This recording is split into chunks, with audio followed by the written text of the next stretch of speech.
Did you know that one man's faith saved his entire family from the greatest flood in history?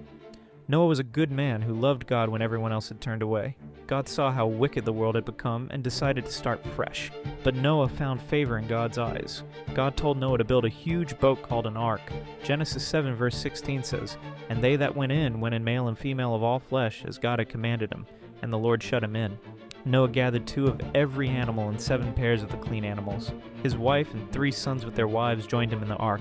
Then it rained for 40 days and 40 nights. The whole earth was covered with water, but Noah's family stayed safe inside the ark because Noah obeyed God completely. Just like Noah trusted God's plan even when it seemed impossible, we can trust God's word today. When we obey God's commands, He protects us from the storms of life. Noah's obedience saved his family, and our obedience saves us too.